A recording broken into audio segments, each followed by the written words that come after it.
오늘 공부할 부분은 교재로 보면은 이제 317쪽인데 그 07 행정행위 하자와 그 효과 이런 부분이에요.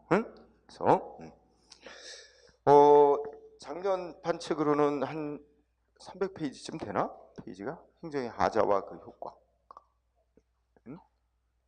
그러니까 새 교재는 317부터고요. 작년 교재는 몇 페이지? 306조. 자, 그러면 우선 여기서 공부될 거 하자라는 게 뭐냐 그랬는데 그 동그라미 1번 나왔죠? 읽고 지나가면 돼요. 하자다. 우리가 일상생활에다 하자란 말 많이 쓰잖아. 하자가 있다, 흠이 있다는 뜻인데 결국 우리가 지난 시간에 배웠던 뭐야? 우리 저 요건 있잖아. 성립 요건, 효력 발생 요건. 그러면 이제 주체, 내용, 절차, 형식상, 그죠? 뭐 이런 거에 저 요건, 법적으로 갖춰야 될 요건을 못 갖춘 경우를 하자가 있다, 그죠? 이렇게 표현한다. 네. 그러면 이제 공부할 거 동그라미 2번은 그것도 공부해야 돼. 자, 2번을 보니까 우리 공무원이 문서 작성해 아주 국민한테 이렇게 보냈는데 읽어보니까 어떻게 돼? 단순한 오기, 오산, 기타 표현상 명백한 사실상의 오류. 그러니까 뭐 글자 하나 잘못 썼다. 이래가지고 그 세금 부과하면서 고지서 써서 보냈는데 오타 하나 있다고 그 세금 부과 조치가 위법이라고 볼 거냐? 그건 아니다. 그런 의미죠. 그래서 우리 둘째 줄 읽어보세요. 우리 행정절차법 25조가 소개됐죠? 행정절차법에 보면 처분의 오기오산 명백한 잘못이 있다. 누가 봐도 쉽게 알아챌 수 있는 명백한 잘못이 있다. 그럴 때는 어떻게 하래? 행정기관이 직권으로 알아서 고치든가 또는 국민으로부터 상대방으로부터 신청을 받아 지체 없이 고치고 이게 고쳤다고 통지해주면 끝나는 거래. 그러니까 그렇게 되면 끝나는 거지 그거 가지고 위법으로 보지는 않는다. 그런 얘기죠. 그 얘기 알아두고요. 자, 그래서 우리 그 밑에 이제 판례를 하나 읽어보니까 이런 게 있죠. 셋째 줄에 소득 금액 변동됐습니다 하고 이제 통지서를 보냈는데 세무서장이 법적으로 기재할 사항을 누락 내지 잘못 기재했대. 그죠? 그렇지만 그것이 사소한 누락 내지 명백한 착오. 그래서 뭐 그 내용에 뭐 큰 영향 주는 건 아니야. 뭐 이럴 때는 어떻게 돼요? 또 그 밑에 줄. 그 앞서 소득금액 변동 통지서 보내기 앞서 세무조사 결과를 통지할 그런 거 할 때 뭐야? 상대방 그러니까 원천징수무자니까 직원이 소득이 변동됐습니다 하고 회사에게 통보했다는 얘기죠. 원천징수 의무자가 이게 사소한 누락 내지 명백한 착오가 있구나 하고 충분히 알 수 있어서 그 뭐야? 그 원천징수 의무자인 회사가 그 불복 신청하는데 지장을 초래하지 않는 경우라면 뭐 그 소득금액 통지에 일부 누락이 있거나 뭐 그렇다 해서 그거를 위법이라고 볼 것은 아니다. 그래서 전반적인 취지가 이 행정절차법 25조하고 맥락이 같죠. 명백하게 뭐 누가 봐도 이 내용에 영향 안 미치는 그런 것 정도는 위법하지 않는다 하는 취지입니다. 자, 그다음에 그 쌍거래 2번을 보니까 하자의 유형과 효과 이렇게 써놨는데 요거는 이제 그 다음 페이지에 그 박스하고 한번 해보세요. 우리가 하자가 있다, 흠이 있다 이렇게 말할 때는 이게 이제 둘로 나눈다는 거죠. 이렇게 넓게 보면 하자, 흠은 넓은 의미로 보면은 두 가지가 있어. 위법인 경우와 이제 부당한 경우 이렇게 두 가지로 나눈다는 거죠. 그죠? 그래서 동그라미 1번 외우지 말고요. 자, 위법은 말 그대로 뭐라고 생각하면 돼? 법 위반하는 거. 그죠? 부당하다는 것. 위법만큼 그렇게 센 건 아닌데 위법은 아니지만 그 상황에 가장 타당하다고 볼 수 없는 조치가 됐을 때. 그래서 법의 한계를 벗어난 건 아니지만 타당성이 좀 부족하다고 인정되는 그런 정도 행위죠. 그런 경우를 이제 부당하다. 공익에 좀 적합치 않다. 뭐 그런 정도를. 그래서 넓게는 이렇게 두 가지로 나누는데 우리가 이제 앞으로 공부를 해나가면서 뭐 별 말이 없으면 좁게는 이거를 위법한 경우는 하자가 있다 이렇게 생각하고 문장을 이해하면 돼요. 응? 특별한 말이 없는 한 위법을 가리킨다 이렇게 생각해도 돼요. 자, 그러고 나면 이렇게 위법과 부당이 있는데 이걸 기준으로 해서 위법은 또 정도를 가지고 따집니다. 위법이 어느 정도냐, 그죠? 그래서 318쪽에 가면 그렇게 써놨죠, 그죠? 박스로 보면 위법이 아주 중대하고 명백하다. 중대하고 명백하다. 맹백이라고 썼네 내가. 명백하다. 또 위법의 정도가 단순하고 경미하다. 응? 이렇게 표현합니다. 단순 경미한 경우. 이렇게 나눠서 이렇게 이제 위법한 경우와 부당한 경우. 그래서 효과는 어떻게 나? 위법인데 이 경우 중대하고 명백할 정도의 위법이 있는 조치는 처음부터 무효인 조치로 보고, 그죠? 그 다음에 단순하고 경미한 정도의 위법이 있다든지 또 어떻게 돼? 저 교재에 있는 거 그대로 다시 풀어 쓰는 거예요. 표 이해하라고요. 그래서 부당하다 이런 정도의 행위는 무효까지는 아니고 어떤 행위? 취소할 수 있는 흠이 있는 행위, 취소 사유 있는 행위로 다뤄. 그럼 어떤 차이가 있어요? 우리가 지난 시간에 배운 거 적용하면 소위 공정력이라는 거 생각해봐. 무효인 행위는 공정력이라는 효력이 없다. 그래서 누구든지 이건 효력 없어 부정해도 되는데 안 따라도 된다는 얘기죠. 근데 취소 사유 있는 행위는 공정력이라는 게 있어서 취소시켜서 효력을 부정할 권한이 있는 기관이 취소를 시키기 전까지는 일단 효력 있는 것으로 통용. 따라서 함부로 막 자기 마음대로 효력 부정하면 못하게 하는 거죠. 이렇게. 그래서 요거는 이제 공정력이라는 효력이 있는 거죠. 그래서 무효와 취소의 차이는 이제 공정력이 인정되느냐 안 되느냐 이것도 이제 중요한 차이점 중에 하나죠. 자, 그러면 이제 하자 체계를 우리나라는 이렇게 잡고 있다는 거예요. 응? 무효와 취소 사이로. 자, 그다음에 쌍가루 3번. 여기는 중요한 논점이 있어요. 자, 하자 이제 좀 좁게 보면 위법, 그죠? 좁게 보자. 그냥 위법으로 생각하면 행정기관이 법 집행한 행정행위가 위법인지 아닌지는 어느 때 당시의 법을 기준으로 판단해야 되느냐 하는 게 문제가 있어요, 그죠? 그러니까 이제 이거는 상황이 어떤 경우를 전제로 하는 거야. 법이 안 바뀌었을 때는 문제가 전혀 안 되고 행정기관이 누구한테 뭐 위반했다고 영업정지 시켰는데, 응? 상대방은 이제 그러니까 행정기관 입장에서는 영업정지 내보낼 당시에 법에 따라서 이제 영업정지를 시켰어. 근데 상대방이 소송을 냈어. 법원이 판결을 해야 돼. 재판하려고 하는데 그 중간에 법이 바뀐 거야. 그러면 법원은 어느 때 법을 기준으로 위법이라고 판단해야 될까 이런 생각을 해보세요, 그죠? 그러면 행정기관이 맨 처음에 영업정지 처분 내보낼 때 그때 당시에 바뀌기 전에 법을 기준으로 위법 판단해야 될까? 아니면 법원이 판결 내릴 때 소송에서 재판할 당시에는 이미 법이 바뀌어 있죠. 바뀐 법을 기준으로 위법한 행위인지 아닌지 판단 내려야 되느냐 이런 문제가 있습니다, 그죠? 그러면 키워드는 뭐예요? 첫째 줄 위법인지 아닌지는 첫째 줄에 처분시, 그죠? 처분할 당시. 그러니까 영업정지 처분 내릴 당시 행정청이 처분 당시를 기준으로 판단한다. 행정행위를 할 당시. 따라서 첫째 끝에 행정행위가 이미 법집행 조치가 행해지고 난 후에 법 바뀌고 사실 변동되고 한 것은 위법 여부에 영향을 미친다 안 미친다? 안 미친다. 그죠? 그래서 제일 중요한 단어는 처분시를 기준으로 한다. 이게 제일 중요한 단어입니다. 그래서 우리 판례를 보면 판례 읽어보면 행정처분이 위법인지 아닌지는 처분이 행했을 당시 법과 사실 상태를 기준으로 판단 내려야 되고 처분 후 법이 개정 폐지되고 사실 상태 변동되는 거에서 영향을 받지 않는다. 그죠?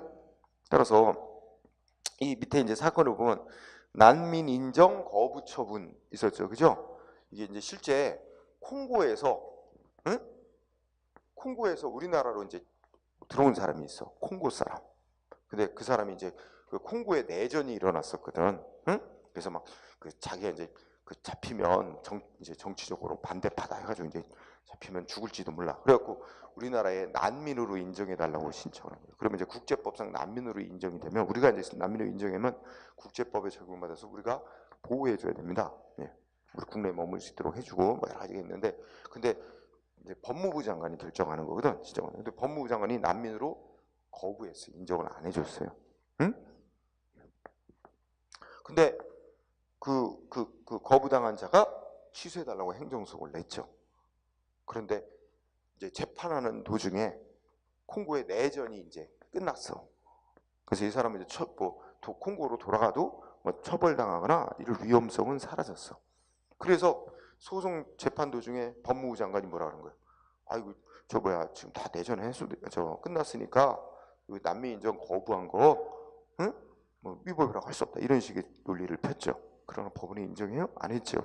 왜냐면 법무부 장관이 난민 인정 거부한 게 위법인지 아닌지는 거부 처분 처음에 할 때 그때는 내전이 한창 중요했거든. 그때 당시를 기준으로 해서 이 사람이 박해받을 가능성이 있는지를 따져가지고, 응? 그 난민 인정할지 여부를 결정해야 되는 거지. 그 후에 내전이 해소되고 했다 그래서 그거 가지고 난민 인정 거부 처분이 위법인지를 판단하면 안 된다, 그런 얘기입니다. 응? 그래서 시험은 뒷얘기는 안 나오고, 응? 그래서 처분 당시를 기준으로 판단해야 된다. 처분 후에 사정 변경은 고려사항이 아니다. 요거. 자, 그러면 우리가 이미 여기 공부한 거예요. 그 다음 주제는 뭐예요? 무효와 취소. 그러면 이런 논리는 여러분들 뭐에만 적용되는 거죠? 우리가 지금 공부하고 있는 게 행정행위 공부하고 있는 거예요. 그죠? 행정행위. 다른 말로 행정처분. 이게 행정기관이 하는 모든 작용 아니잖아요. 행정기관이 공권력 행사, 법집행, 공매다 우월한 지위에서 권력적으로 법집행해서 국민하고 사이에 직접 그 행위로 권리 의무 이렇게 영향 주는 행위만 행정이라고. 그런 행위만 이렇게 위법 정도를 따져갖고 무효냐 취소냐 이렇게 구분하는 거예요. 다른 것들은 이렇게 안 나눠요. 자, 그러면 무효와 취소 사유. 자, 1번 쌍글 1번 의의가 있는데, 동그라미 1번하고 동그라미 2번이 있는데 뭐 특별한 건 없습니다. 여러분 쭉 읽어. 무효인 행위는 워낙, 그러니까 쉽게 말하면 위법이 너무 심해서 처음부터 아무런 효력이 발생조차 안 하는 경우를 말한다. 반면에 동그라미 2번 취소할 수 있는 행위는 뭐 하자 위법은 있다 해도 경미한 정도의 위법이 있어서 공정력이라는 효력이 인정돼서 취소될 때까지는 일단 유효로 통용되는 행위를 말한다. 응? 다 알고 있는 내용. 그죠? 그러면 하나만 거기서 건지면 동그라미 1번. 셋째 줄 보자. 일부가 전체 중에 일부가 무효래. 행정행위 중에. 응? 그럼 어떻게 된대? 원칙이 전부 무효가 되는 거야? 원칙은 일부만 무효가 되는 거야? 원칙은 일부만 무효로 한다. 응? 다만 그 무효가 되는 일부가 전체에 있어서 중요한 부분일 때는 그때는 예외로 전체를 무효로 하지만, 응? 그래서 셋째 줄 일부가 무효인 경우 원칙적으로 그 일부만 무효 처리. 물론 중요 부분일 때는 다 무효로 하고. 응? 그거 예전에 한번 시험에 나온 적이 있어서 딱 한 줄 쓰인 적이 있습니다. 자, 그러면 오른쪽에 쌍가루 2번 무효일 때와 취소 사유일 때 어떤 차이점들이 있나. 여기서 얘기하는 건 현재 우리나라의 법제도상 행정기관의 법집행인 행정위가 무효일 때와 취소 사유일 때 여러 차이점들을, 이런 항목들이 차이가 난다는 거야. 응? 거꾸로 생각해 보면 이렇게 차이가 나게끔 돼 있기 때문에 무효인지 취소인지를 구별을 해야 될 필요가 있다는 얘기가 되는 거죠. 응? 그래서 이미 여러분 공부한 것처럼 효력 알죠? 자, 신뢰보호는 저 앞에서 하는 거죠. 무효인 행위는 애초에 있지도 않은 거고, 워낙 여기도 보면 이게 위법이 객관적으로 명백한 거니까 이거를 무효인 행위를 자기는 유효라고 믿었다, 신뢰했다, 유지시켜달라 이런 주장은 안 돼. 그래서 무효인 행위는 신뢰보호 대상이 될 수 없다, 이런 얘기했고, 어떤 판례 기억나요? 신뢰보호에서 결격 사유자를 공무원으로 임명한 행위는 무효고, 그죠? 수년간, 그리고 이제 국가 과실로 그걸 밝혀내지 못했더라도 수년간 근무한 공무원이 신뢰보호를 내세워서 자기 공무원 신분 유지시켜달라는 거 허용 안 된다. 그거 기억나지? 자, 그 다음에 우리 배웠던 거 공정력 내지는 구성요건적 효력. 하여튼 무효인 행위는 공정력, 뭐 불가쟁력, 불가변력 이런 게 있을 수가 없어요. 응?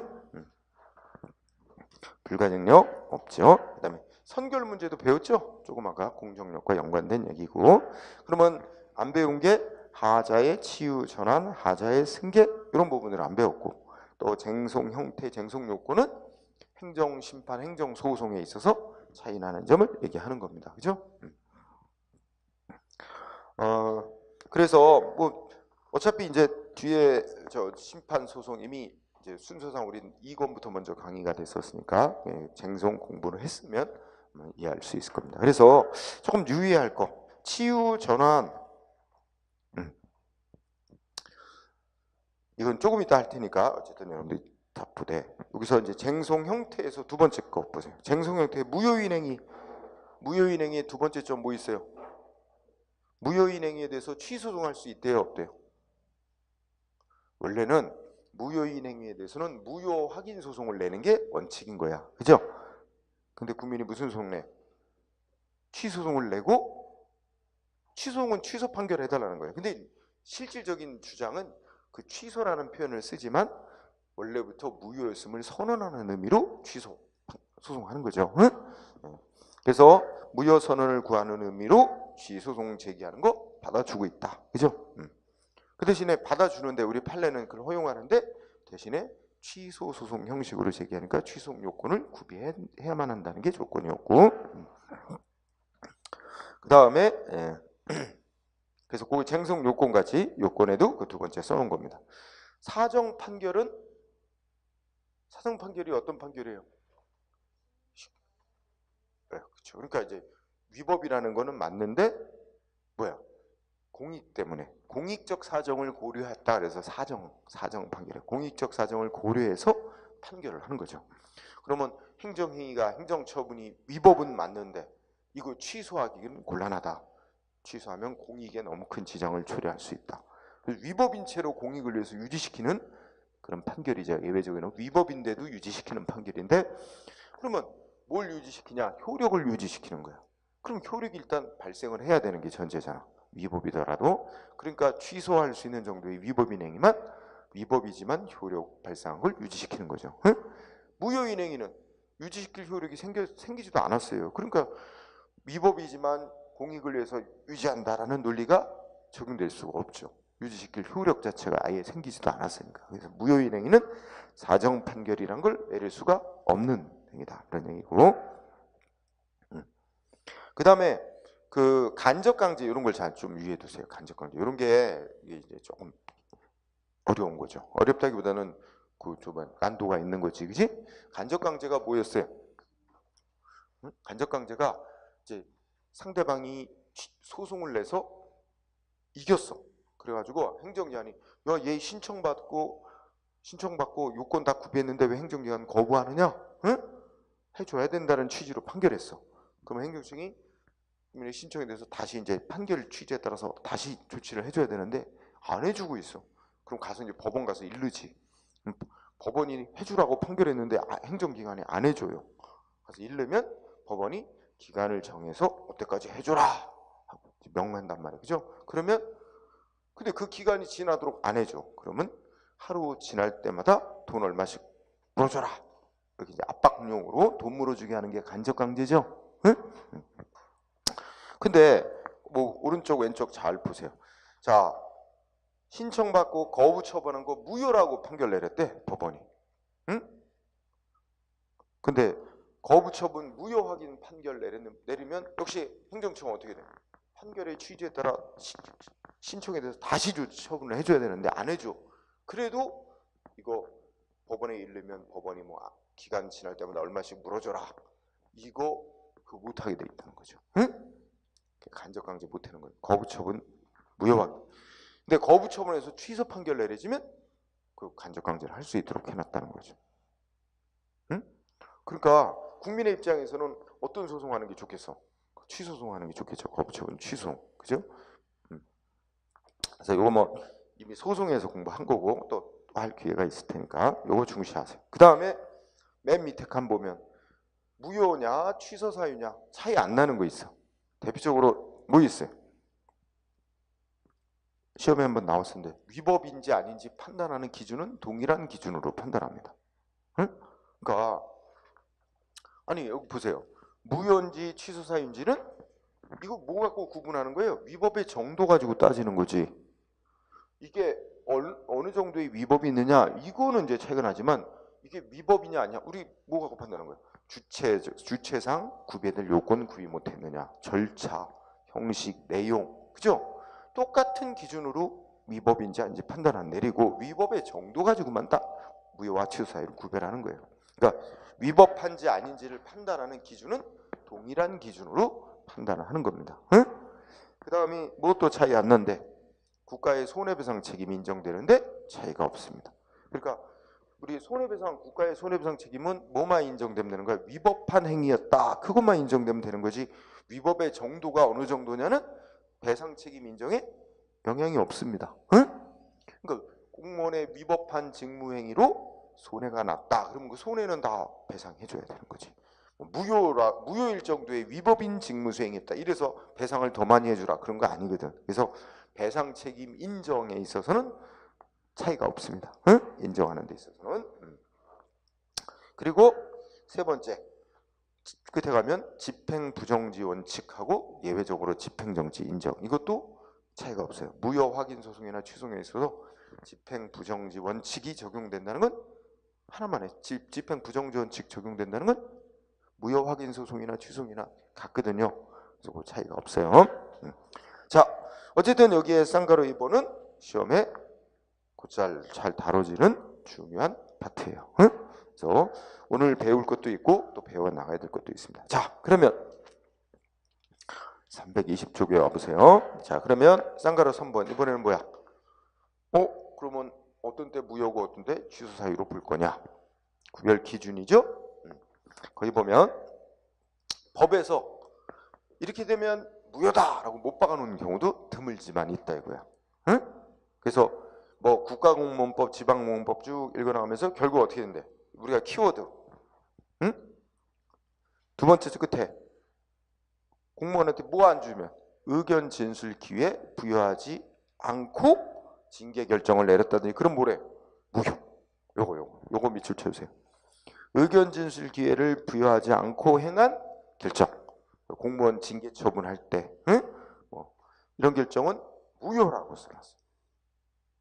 그러니까 이런 게 드물단 말이야. 법은 되게 뭐뭐 요건 갖춰서 해야 한다라고만 써놨지. 이거 요건 안 지키고 하면 효력이 어떻게 된다, 효과가 어떻게 된다는 거의 안 써놓는데 여기는 이제 그것까지 써놨죠. 그러면 이렇게 법으로 명시돼 있으면 효과가 명시돼 있으면 뭐 그렇게 되는 거죠. 그래요? 그래서 그럼 만약에 그런 규정이 없으면 어떻게 된다? 이렇게 무효로 하는지 취소 사유로 하는지 규정이 없으면, 응? 그러면 이제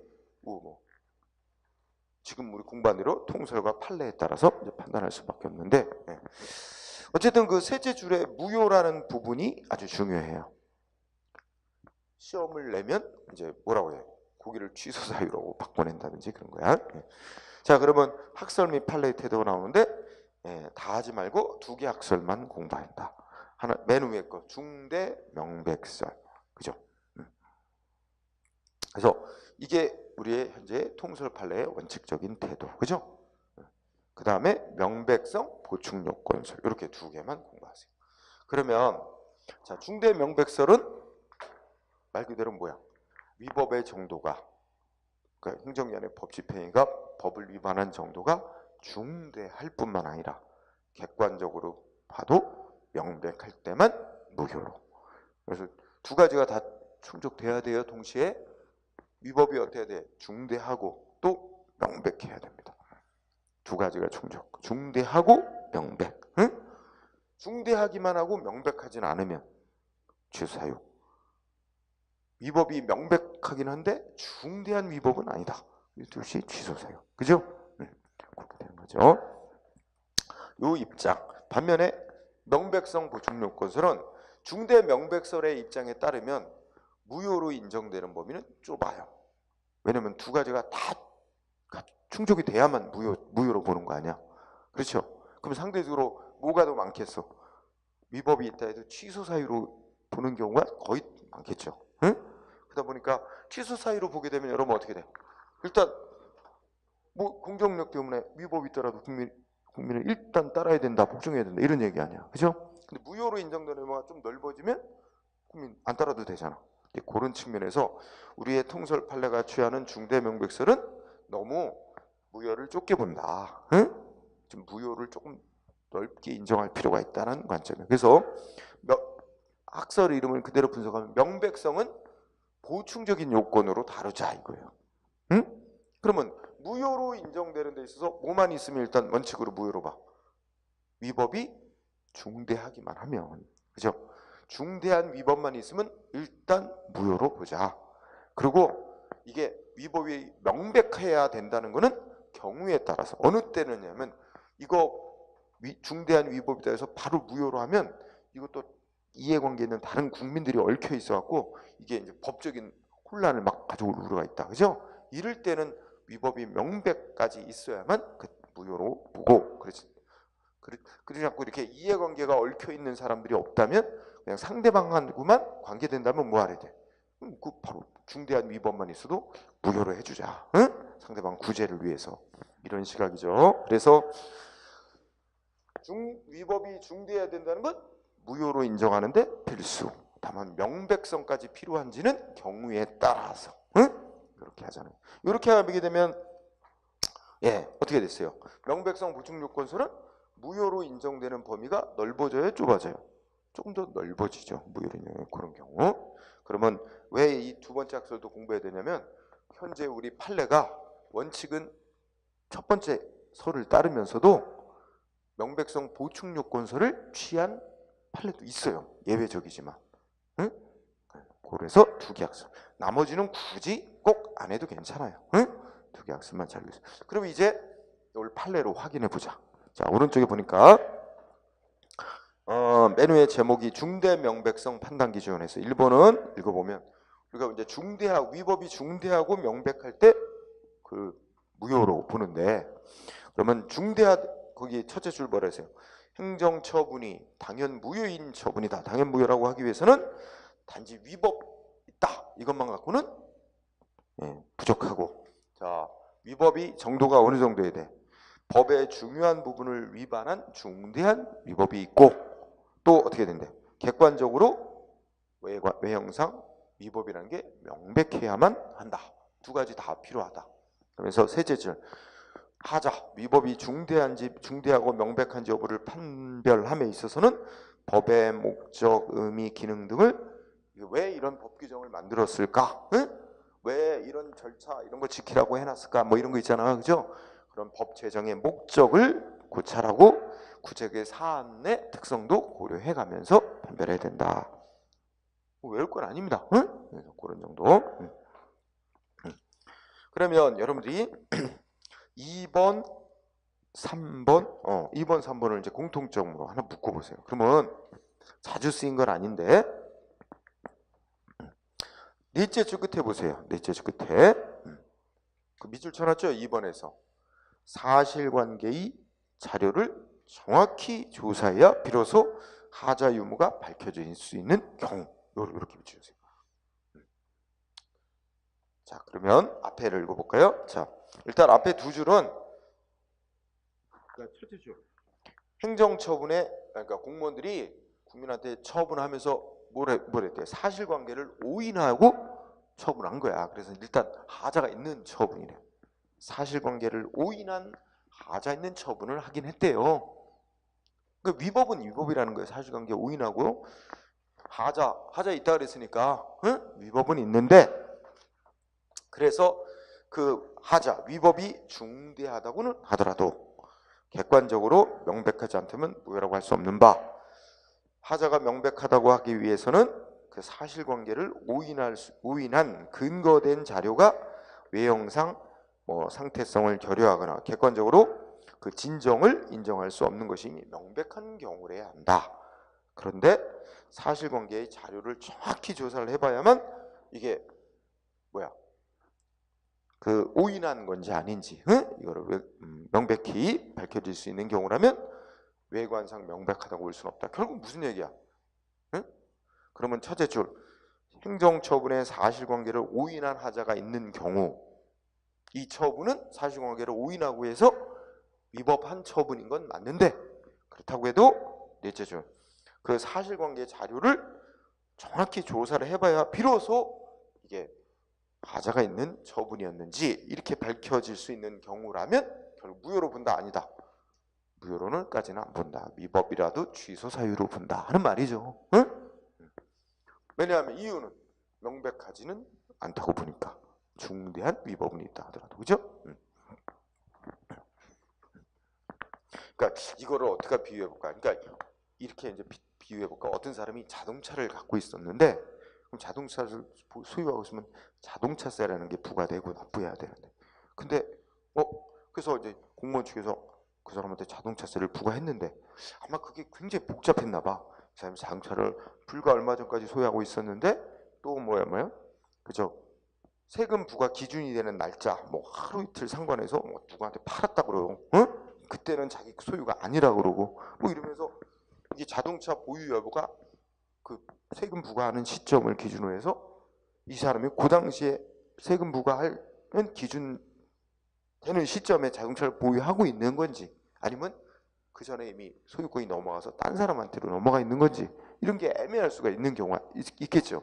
그럼 이제 우리가 세금을 부과하면서 바로 지금 부과하면서 이 사람이 지금 자동차를 보유하고 있냐 아니냐 이걸 보는 게 아니라 예전에 자료를 가지고 자동차세를 부과했는데 이런 경우는 어떻게 자동차를 보유하고 있는지가 어느 시점에 보유하고 그때 이제 보유를 하지 않게 되냐 자료 다 받아가지고 더 따져봐야 명백히 알 수 있는 경우 그죠? 그런 경우라면 자동차세 부과 처분이 설령 결과적으로는 자동차 이미 팔아버려서 없는 사람한테 부과한 게 돼서 중대한 위법은 있다고 해야 될 것이지만 그 부과할 당시에 이 사람이 자동차를 그동안에 업무 처리해온 관행에 보면 한 달 전에 자료를 가지고 부과한단 말이야. 근데 부과하는 당시에는 자동차 보유 안 하고 있었다. 이건 좀 사실관계를 더 조사해봤어야 되는 건데 그런 정도라면 명백하게 하자가 있었다고 보기는 어렵다. 응? 그러면 마찬가지입니다. 거기에 예, 2번에 판례를 2개 들어놓은 거나 마찬가지죠. 그 밑에 것도 똑같은 취지죠. 사실관계를 정확히 조사해봐야 그죠? 네. 그 다음에 3번 자 3번 판례를 보면요. 자 둘째 줄하고 둘째 줄 거기 한번 보세요. 자 두 번째 어떤 법률 관계나 사실 관계에 대하여는 그 법률 규정을 적용할 수 없다는 법리가 명백히 밝혀져. 여기까지 잘라보세요. 그러면 그러니까 어떤 문제에는 이 법 규정이 적용되면 안 되는 거다. 응? 우리 현실의 어떤 문제에는 이 법이 적용되는 게 아니다라는 게 명백히 밝혀져 있대. 예를 들면 명백히 밝혀진 게 법원의 판결로서 밝혀져 있다든지 그런 거야. 그런데 행정청이 오인하고 거기다가 부과를 했다면 어떻게 된대? 뭔가 그 법 규정을 적용했다면 그거는 중대하고도 명백하게 위법이다. 이런 얘기가 되는 거죠. 그럼 반대로 넷째 주 끝에 어떤 법률 관계나 사실 관계에 대해서 어떤 법 규정을 적용할 수 없다는 법리가 명백히 밝혀지지 아니하여. 그럼 어떻게 됐어요? 그런데 이제 명백히 밝혀져 있는 상태가 아니죠. 이 법 규정을 적용해도 되는지 안 되는지가 명백히 밝혀지지 않았어. 행정기관은 거기다 그 법을 적용했어. 그럼 그건 어떻게 돼요? 결과적으로는 적용하면 안 되는 거로 이제 판단이 나오더라도 그 하자는 중대하다고 할 것이지만 명백하다고는 볼 수 없다. 그럼 무효까지는 아니다. 이렇게 되는 거죠. 응? 그래서 문장의 키워드가 어느 관계에 대해서 어떤 법 규정을 적용해서는 안 된다. 적용할 수 없다는 법리가 명백히 밝혀져 있느냐 그렇지 않느냐에 따라서 하자가 명백한지를 또 판단한다는 얘기입니다. 자, 그 다음에 뭐 4번도 마찬가지네요. 똑같은 논리죠. 거기도 명백히 밝혀져 있지 않은 상황이었다는 거죠. 그래서 이제 똑같고요. 그 다음에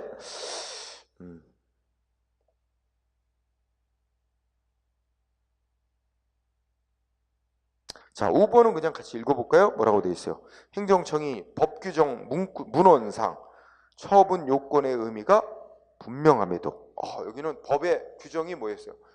누구한테 무슨 법 집행으로서 처분하려면 무슨 요건이 구비돼야만 이 처분을 한다. 응? 그 요건도 아주 명확하게 딱 부러지게 정해져 있대요. 법 규정 문헌상 처분 요건의 의미가 분명한데 행정청이 어떻게 써? 합리적 근거도 없이 그 처분 요건의 의미 분명하게 써 있는 법 규정의 그 처분 요건의 의미를 잘못 해석해가지고 처분했대요. 그러면 어떻게 된대요? 응? 그러면 하자가 명백하다고 본다는 거야, 아니라는 거야? 명백한 하자가 있다고 봐야 된다. 그죠? 네. 그렇죠? 그런 뜻이다. 자, 그러면 지금 읽은 것들은 지금 뭐 이건 5번 같은 건 잘 안 나왔어요, 시험에. 자, 6번은 좀 더 중요하게 생각해 보세요. 자, 6번. 자, 첫째 줄 보면 징계 처분이 있었고 공무원에 대해서 징계 처분 내렸어. 그런데 이 사람이 징계 처분으로만 끝나는 게 아니고 이 사람이 아마 예를 들어 뇌물 같은 걸 받았다, 공무원. 그러면 어떻게 돼요? 징계 받는 건 조직 내부에서 이제 제재고 별도로 뭐예요? 형법에 따라 뇌물 받았다고 재판에 넘겨서 또 처벌돼요. 형사처벌.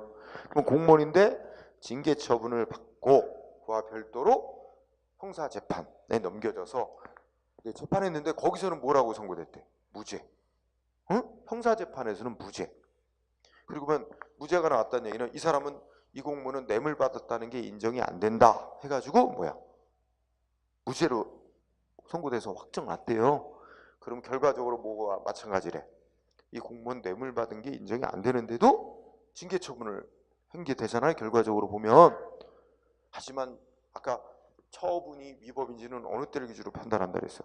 처분할 당시. 그럼 처분할 당시에는 이 공무원이 뇌물 받았는지 안 받았는지가 명백히 밝혀졌어요? 안 밝혀졌어요? 안 밝혀진 상태였죠? 응? 그렇잖아요. 뇌물을 받은 게 아니다 하는 게 명백히 밝혀진 건 대법원 판결에서 확정 난 거잖아. 형사재판 가서. 그죠?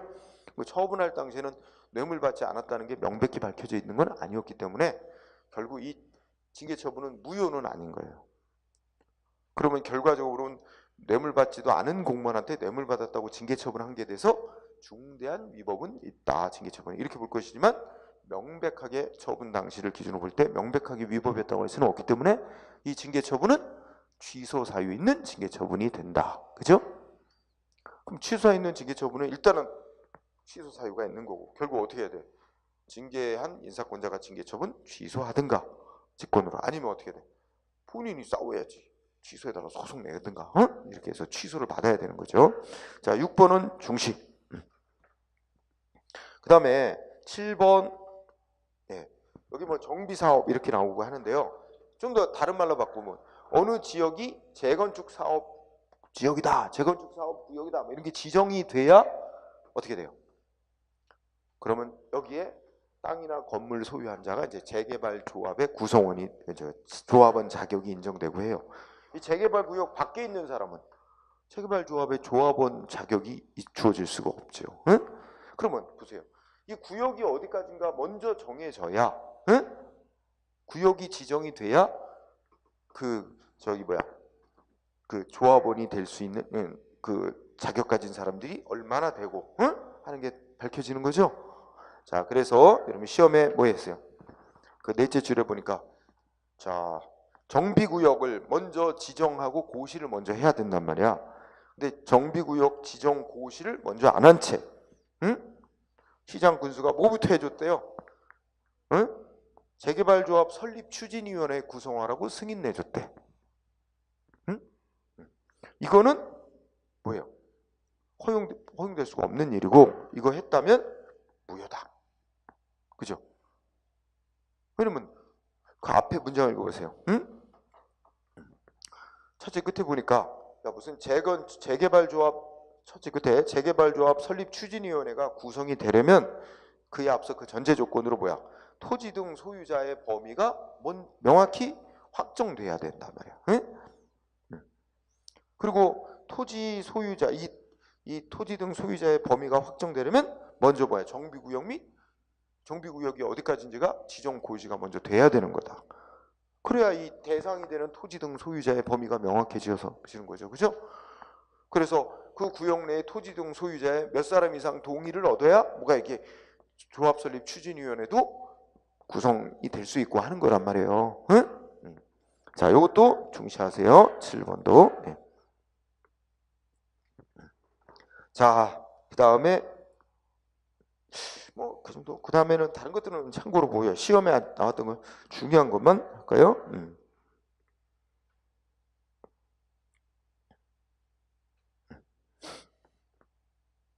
자, 거기에 뭐 11번 판례를 한번 같이 보세요. 11번 판례 보시면, 자, 두 번째 줄에 보니까 뭐 했대요? 응? 납세 고지서, 이제 상속세예요. 상속세. 응? 상속세 납부하라고 납세 고지서를 호주 상속인인 갑에게만 보냈대요. 그렇죠? 이게 중요한 건 이 아마 상속받는 사람들이 총 7명이나 된대. 그렇죠? 첫째 줄에 보면. 그럼 원칙적으로는 어떻게 해야 되는 거야? 7명한테 다 이 고지서를 다 보내야 되는 게 원칙인데 7명한테 다 안 보냈대요. 한 명한테 안 보냈대. 호주 상속인 갑에게만. 근데 거기다 뭐라고 썼대? 응? 갑 외 7명 앞으로 보낸 거죠. 개별적으로 보내진 않고 갑의 7인 이렇게 기재하고 그 공동으로 상속한 사람들의 이름과 각각의 뭐야 그 상속한 땅의 뭐 지분이 있잖아. 응? 몇 프로 이거를 명시해서 그 납세 고지를 상속인 갑에게만 송달했대. 이게 이제 문제된 사안이야. 그랬더니 결국 우리가 짐작컨대 나머지 사람들이 뭐 했겠어요? 뭐 개별적으로 보내야지 왜 그한테만 보내냐? 이거 상속세 부과는 위법 이러고 싸웠겠지. 자, 우리가 알고 싶어하는 건 무효로 볼 거냐 아니냐.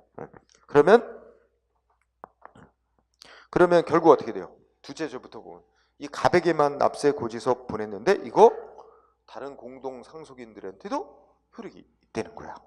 효력이 있고, 그죠? 그리고 넷째 줄, 각 상속인별 세금 내야 될 금액 얼마 이렇게 딱 나눠서 안 보냈다는 거지. 아까 첫째 줄로 보면 지분만 몇 퍼센트 이렇게 있죠. 총액만 써서 보냈나 보지? 안 그래요? 상속세 총 얼마? 1,000만 원. 근데 예를 들어서 7명이 퍼센트가 다 있잖아, 지분. 그럼 그 총액을 지분별로 나눠서 부담하면 되는 거 아니에요, 그죠? 네, 그런 거 생각하면 따라서 뭐야? 각 상속인별로 부담 세금액을 따로 기재하거나 그러한 계산 명세서를 첨부하지 않고 고지한 거, 이 하자는 중대하고 명백한 하자라고 볼 수 없다. 무효라고 할 수 없다. 그럼 결국 이 판결의 뜻은 뭐예요? 내가 볼 때는 이거 위법이라고 전혀 인정을 안 한 거예요. 그죠? 아예 위법으로 보지도 않았습니다. 응? 물론 단순히 말하면 무효 확인 소송을 한 거지. 근데 무효라고 볼 수는 없다. 근데 문장을 보면 아예 위법으로 보지도 않고 있는 취지가 들어있죠. 응? 알아둘 필요가 있고요. 자, 그만 그 정도 합시다. 그 다음에 오른쪽에 이렇게 아주 중요하네요. 자, 이미 이거 먼저 보세요. 이미 위헌 결정이 내려진 법률에 따라 한 처분. 그죠? 이건 결론이 뭐다? 무효다. 그러면 여기서는 처분이 법 집행한 행위, 처분이 먼저야 아니면 법이 위헌이라고 먼저 결정 나온 거야? 법이 먼저 위헌 결정 나온 거죠. 이 순서, 그거하고 밑에 거하고는 순서가 매우 중요한 거예요. 자, 법이 먼저 위헌 결정 나왔다. 그러면 논리대로 법이 먼저 위헌 결정 내려졌으면 법이 없어진 거야. 근데 없어진 법을 공무원이 또 누군가한테 적용해서 집행행위 처분을 했어요. 그럼 그 처분은 법의 근거도 없이 공권력 행사로서의 집행행위 한 거니까 뭐야? 무효다 이거죠. 응? 그렇죠? 그런데 그 밑에 거는 어떻게 돼요? 뭐가 먼저 있어요? 법 집행행위인 처분이 먼저 있고, 처분이 행해지고 난 후 그 처분의 근거가 됐던 법이 나중에 위헌 결정이 내려진 거죠. 응? 그러면 처분할 당시에는 이 법이 위헌 결정 내려졌어요? 아니었어요? 아니죠. 그럼 아까 또 뭐래요? 처분의 위법 하자는 처분 당시를 기준으로 하는 거죠. 처분 당시에는 이 법 위헌 결정 안 났어요. 그리고 여기다 접수표면 법률이라면 위헌 결정은 헌재만 내리는 거잖아. 그럼 헌재가 판단하기 전까지는 그 법률이 위헌인지가 명백해야 아니에요? 아니죠. 그러면 그 법률을 집행한 처분에도 하자가 있었다는 게 명백하다고 볼 수는 없다. 그럼 결론은 어떻게 되는 거예요? 자, 일단은 그래서 원칙적으로 취소 사유. 원칙적으로 취소 사유. 그런데 원칙적으로 취소 사유인데요. 거기다 좀 괄호 써놔. 다만 예외적으로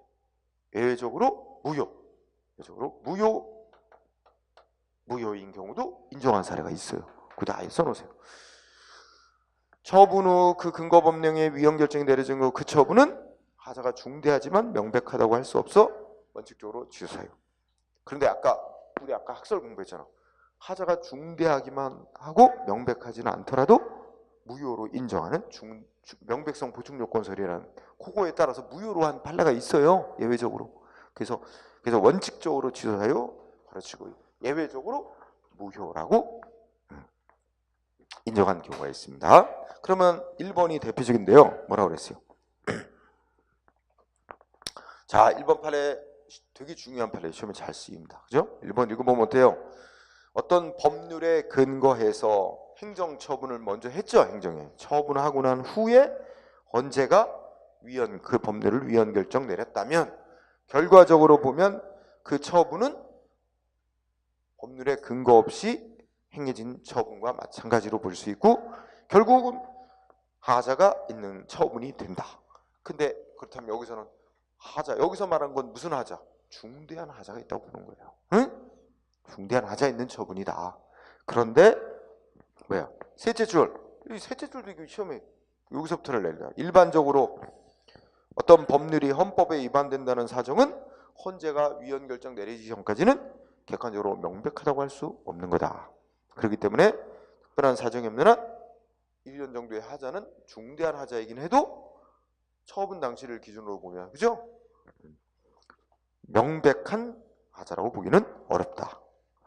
결국 무효 취소 사유일 뿐 무효는 아니라고 보는 게 맞다. 원칙적으로 취소 사유로 본다는 거죠. 잘 주의하고요. 그러면 여러분 1번은 법률 얘기한 거고 2번은 뭐예요? 시행령, 대통령령, 명령이죠. 명령, 법규명령. 근데 법규명령이 위헌 위법인지는 우리 법원이 판단하게 돼 있죠. 똑같은 논리야. 2번 위에 거는 법률 얘기고 2번은 시행령, 대통령령 얘기인데 논리 똑같죠. 응? 그래서 결론 뭐야? 혹시 법원에 의해서 위헌 위법 판정 내려지기 전까지는 그 처분은 어떻게 돼? 중대한 하자는 있다고 볼 것이지만 명백하게 하자가 있었다고 보기는 어렵기 때문에 역시 원칙적으로 취소 사유다. 이 얘기입니다. 똑같이. 그러면 1, 2, 3번이 완전 100% 똑같은 얘기. 3번은 법 집행, 처분의 근거가 된 법이 뭔데? 조례인 것뿐이에요. 논리는 똑같지 않아요? 어떤 조례 규정에 근거해서 처분을 했어. 응? 처분한 후에 그 조례가 법원에 의해서 위헌 위법 판정 나왔어. 그 처분은 중대한 하자는 있지만 명백하게 하자가 있었다고 보기는 어려우니까 역시 원칙적으로 무효는 아니다. 응? 다 똑같죠? 자, 그렇게 보고요. 자, 그러면 4번을 또 중시. 1, 2, 3번이 같은 논리니까 그렇게 풀면 되고요. 4번을 좀 중시하세요. 자, 4번을 보면 자, 그러면 이걸 그림으로 보죠. 자, 어떤 뭐 법률, 법령, 조례 뭐 다 포함해서, 그지? 어떤 법령에 근거해서 어떻게 했어요?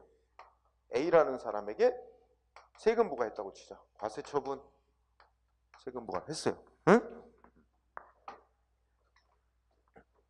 근데 처분 후에 이게 어떻게 된 거예요? 이게 위헌 결정이 내려진 거야. 응? 처분 후에. 응? 그러면 이 처분은 뭐로 본다 그랬어요 지금? 응? 취소 사유. 그렇죠? 이 위헌 결정 내려지면 이 처분은 뭐로 본다? 취소 사유 있는 처분으로 본다. 응? 그거 아니에요 원칙이. 원칙 붙일까요? 원칙적으로 취소 사유. 응.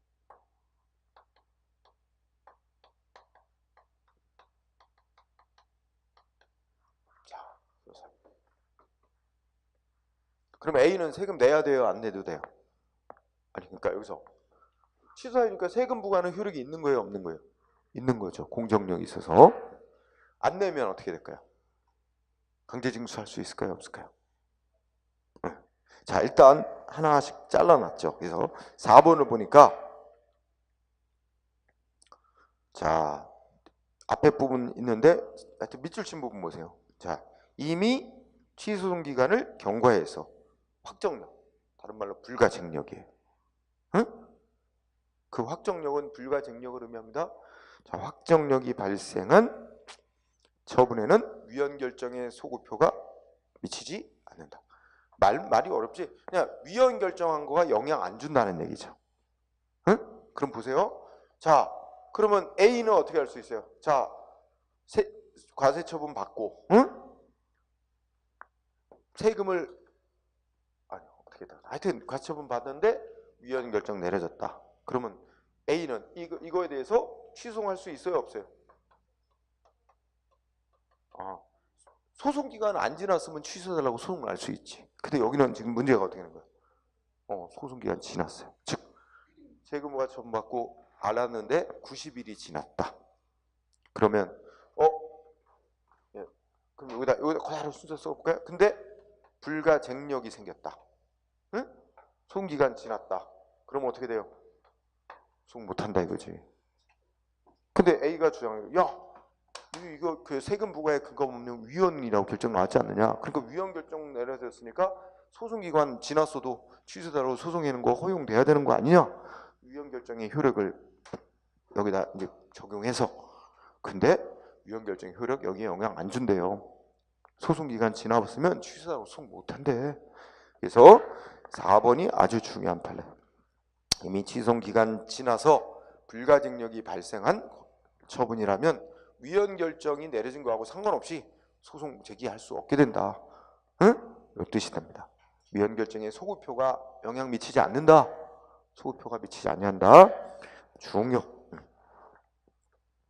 그 다음에 5번을 또 중시하세요. 5번은 자, 이거 지금 원칙으로 무슨 사유로 본다고 그랬어요? 취소 사유. 그래서 판결에 우리 법원의 판결에 의해서 특별한 사정이 없는 원칙적으로 취소 사유라는 게 이미 판결로서 확립이 돼 있는 거죠. 응? 그러면 이제 5번 문제 보세요. 어떤 처분에 대해서 처분이 먼저 있고 나중에 그 근거 법률이 위헌이란 주장을 하면서 이 사람이 무슨 소송을 했대? 상대방이 무효 확인해 달라고 소송했대.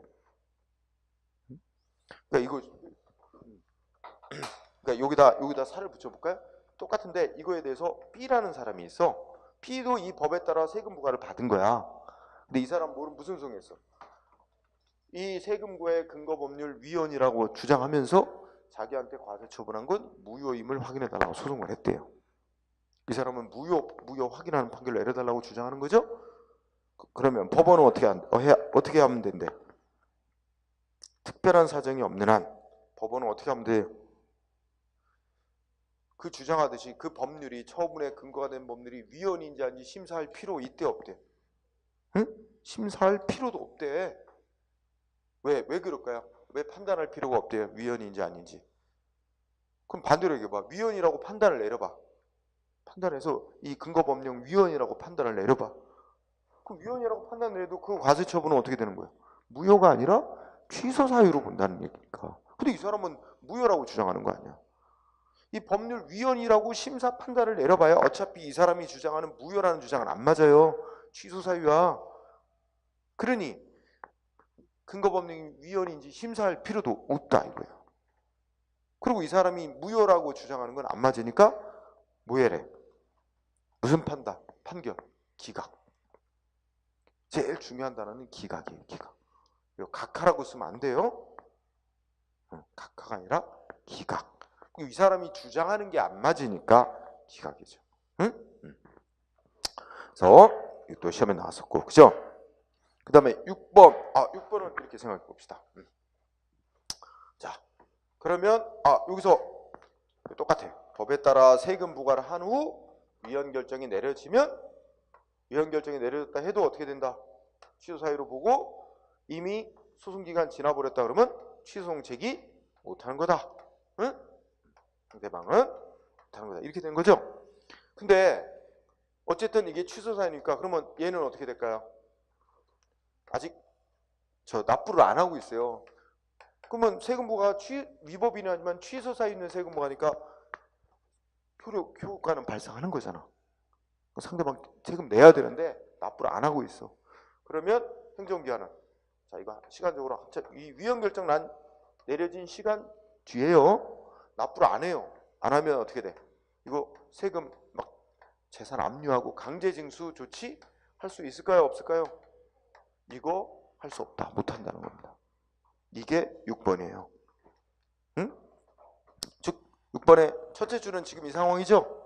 그러면 둘째 줄에 그 세금 받을 권리, 조세 채권의 집행을 위해서 체납처분. 체납처분이 바로 뭐야? 재산 압류하고 경매에 들어가고 이런 거잖아요. 이거 할 수 없는 거고. 만약에 한다면 뭐로 봐? 무효로 본다는 거예요. 응? 만약에 이걸 한다면 강제징수 조치 이게 체납처분이라는 표현한 거죠. 이거를 한다면 어떻게 될까요? 결국은 위헌으로 결정난 법에 따라 세금 부과한 거 목적 달성하는 거 아니잖아요. 응? 세금 부과토록 한 법 위헌이라고 결정났는데 그 위헌 결정난 법을 결국 실현하는 게 되잖아. 그럼 그거 해서는 안 된다는 거죠. 응? 그래서 6번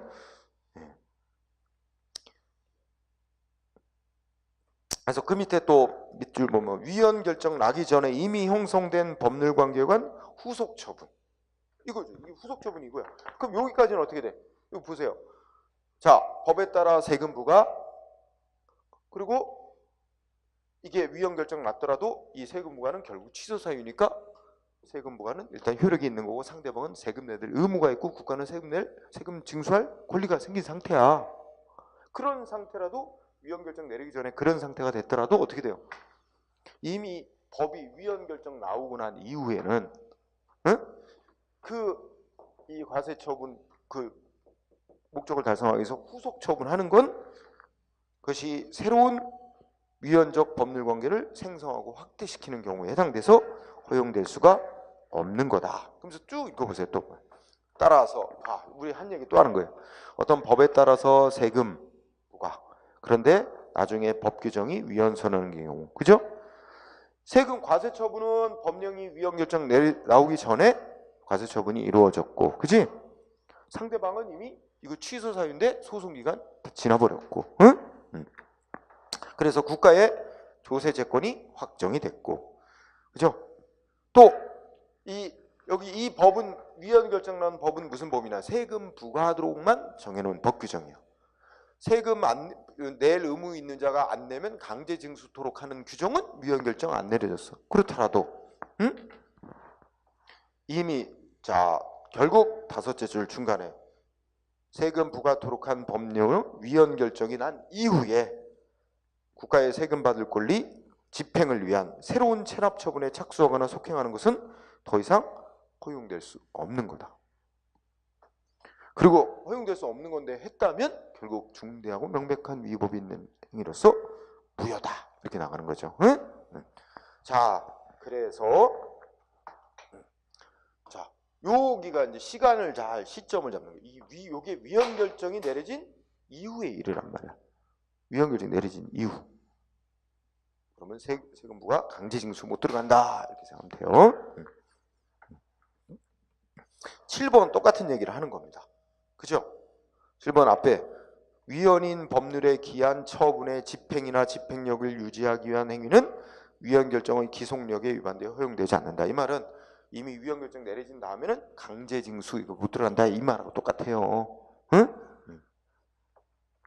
그래서 둘째 줄을 보니까 법률에 대해서 위헌 결정 내리기 전에 이미 뭐였대? 부담금이 부과 처분이 있었고, 그죠? 그리고 뭐까지 다 들었대? 압류까지 해놓고 압류 등기까지 다 맞춰놨대 국가에서, 그죠? 그렇더라도 압류 등기까지 맞춰 이루어지고 다 소송 기간도 다 지나서 확정됐대. 그렇더라도 어떻게 된대? 그 다음에 이제 그 부담금 부과 처분의 근거가 되는 법령 위헌 결정이 내려진 거야. 그렇다면 이거 뭐야? 강제징수 못 들어간다 이거죠. 그거 들어가면 역시 무효다. 그건 위헌으로 결정난 법을 실현한 결과가 되기 때문이다. 논리 똑같죠. 그래서 다시 나옵니다.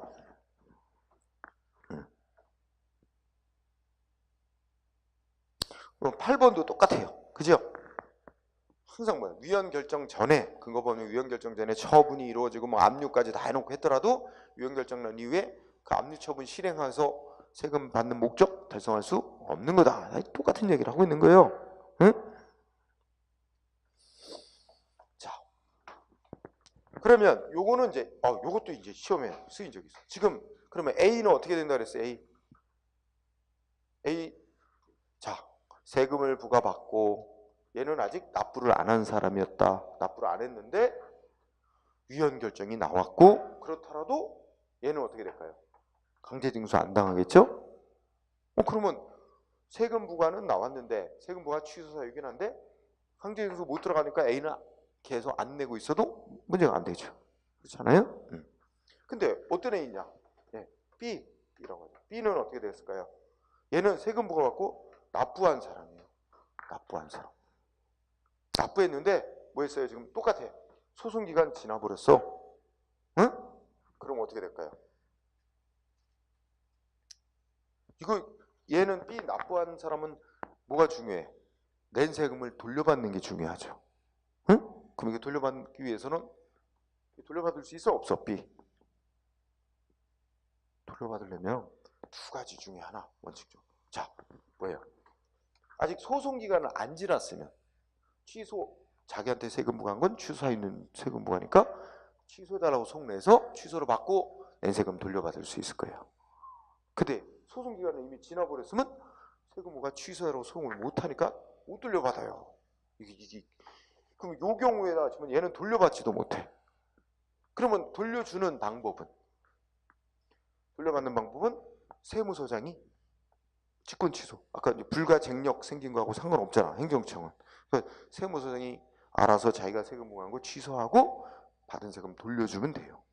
근데 안 해주면 B는 돌려받는 방법이 없어. 그럴 때는 또 어떻게 될까요? 응? 그럴 때는 유일한 방법은 돌려주도록 하는 특별법을 만들어야 돼요. 국회에서.